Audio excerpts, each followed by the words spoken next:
Hi and Assalamualaikum. Today, we are going to present our article review assignment. We selected 2 journal articles from different industries to understand how organizations communicate and manage crisis. Now, let's begin with our first article. So, the first article is titled Crisis Communication Strategies During the Code Red Phase of Aviation Industry and Media Framing, the case of Malaysian Airline Twin Tragedy. It was published back in 2021 by Muhammad Hafizuddin Fakullah Zakaria, Noliana Yusnaidi, and Zulkifli Abdul Latif. So, this article focuses on how Malaysian Airline managed its crisis communication during 2 major aviation disasters, which were the disappearance of flight MH370 and the shooting down of flight MH17. Next, let me explain the overview of the article. The main purpose of this study is to examine how Malaysia Airlines communicated during these 2 crises, especially during the code red phase, which is the most critical stage of crisis management. The researchers also wanted to compare the airline's official communication with the way the media reported the incident. To conduct the study, they use a qualitative case study approach. They carry out semi-structured interviews, analyze the data using the thematic analysis, and also refer to the publicly available information to support their finding. Now, let's look at the crisis development. So, before the crisis happened, Malaysia Airlines already had emergencies preparedness measures in place. These include crisis communication plan, employee training, and regular simulation exercises.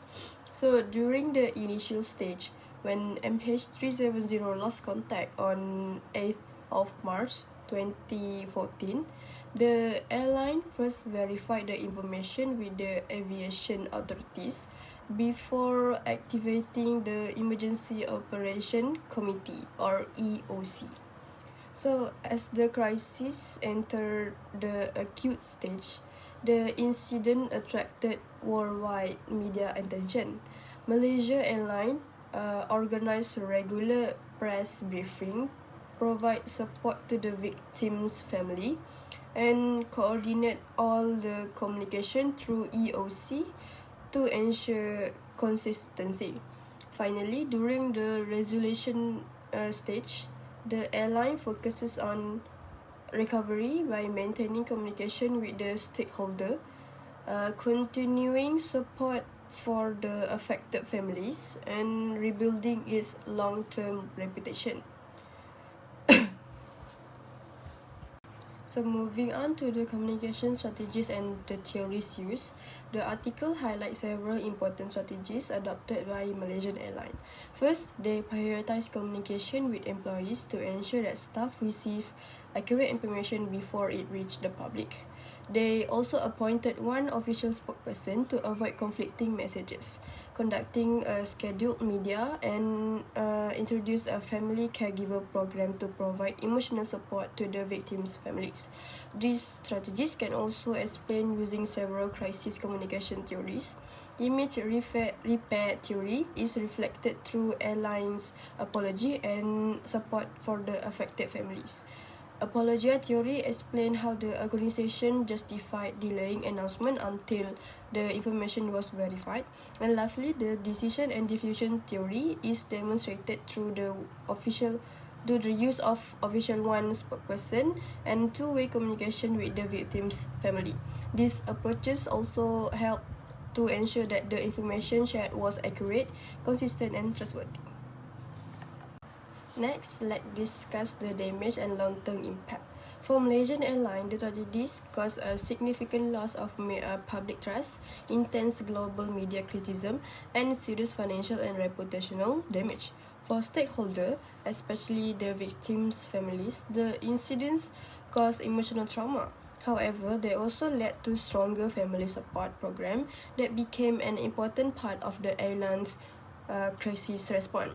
From an industry perspective, this event encouraged organizations to improve crisis communication planning, place a greater emphasis on transparency, and make a better use of digital communication in future crises. Lastly, this article provides an important lesson that effective crisis communication is not only about responding quickly, but also about providing accurate information, maintaining transparency, and showing empathy towards stakeholders throughout the crisis. Thank you so much for listening. Hi, my name is Puteri, and I will be continue presenting our second article review titled COVID-19 Outbreak and Integration of Social Media in Public Health Crisis Communication, a case study of UMMC Kuala Lumpur.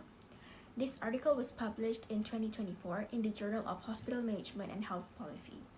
The review focuses on how the University of Malaya Medical Center, or UMMC, used social media as a crisis communication tool during the COVID-19 pandemic. This study examines how UMMC used Facebook and Instagram to communicate with the public throughout the COVID-19 pandemic. The main objective was to evaluate whether UMMC's communication strategies aligned with the Crisis and Emergency Risk Communication, or CERC framework.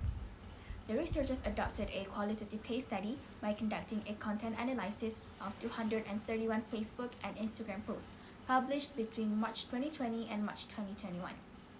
The findings show that Facebook was much more effective than Instagram in delivering crisis information, engaging with the public, and reducing misinformation. Overall, the authors concluded that healthcare organizations should adopt a more consistent and integrated social media strategy during future public health crises. The article explains how COVID-19 developed from a health risk into a communication crisis through 4 stages. During the pre-crisis stage, the virus had already created global uncertainty, and healthcare organizations began preparing their communication strategies. The initial crisis stage began when COVID-19 cases were confirmed in Malaysia and the Movement Control Order or MCO was introduced. At this point, the public urgently needed reliable information. As the crisis entered the acute stage, misinformation spread rapidly, increasing public fear and uncertainty. UMMC responded by actively using Facebook and Instagram to provide regular updates and health information. Finally, during the resolution stage, communication shifted towards vaccination updates, recovery efforts, and maintaining public confidence. This shows that communication remained important even after the most critical phase of the crisis. Throughout the pandemic, UMMC relied heavily on social media to communicate with the public.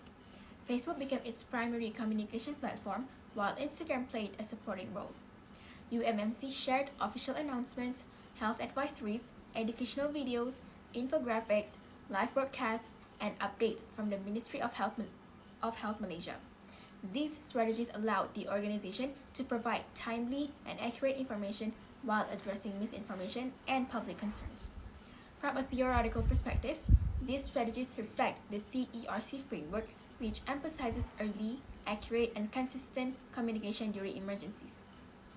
They also demonstrate excellent theory, as UMMC maintained transparent communication and encouraged stakeholder engagement through interactive content. However, the study also found that Instagram was used less consistently than Facebook, suggesting that a more integrated communication strategy across different platforms could have improved its overall effectiveness. The COVID-19 crisis caused more than just health-related problems. It also created communication challenges, including misinformation, public fear, and uncertainty. These issues affected stakeholder confidence and increased the need for reliable communication from healthcare institutions. UMMC responded effectively by providing verified information, sharing Ministry of Health updates, and maintaining continuous communication through Facebook. These efforts helped reduce misinformation and strengthen public trust. In the long term, the study highlights that social media should be viewed as an essential part of crisis communication rather than simply an additional communication platform. The experience also provided valuable organizational learning that can improve preparedness for future public health emergencies. Overall, I believe this article provides valuable insights into how healthcare organizations can use social media to manage public health crises effectively. One of its strengths is that it evaluates both the successes and limitations of UMMC's communication strategies instead of focusing only on positive outcomes. However, because the study focuses on only one healthcare institution, its finding may not represent all healthcare organizations. Based on the findings, I recommend that UMMC adopt a more integrated social media strategy by ensuring consistent communication across all platforms, especially Instagram. In addition, expanding interactive communication, such as live sessions and question and answers programs, could further strengthen stakeholder engagement and public trust during future crises. In conclusion, this article demonstrates that effective crisis communication is not only about responding quickly, but also about providing accurate information, maintaining transparency, and building public trust. Through the case of UMMC, the study shows that social media can play a significant role in supporting crisis communication when it is used strategically and consistently. The lessons from this case study serve as useful guidance for healthcare organizations in preparing for future public health emergencies. Thank you.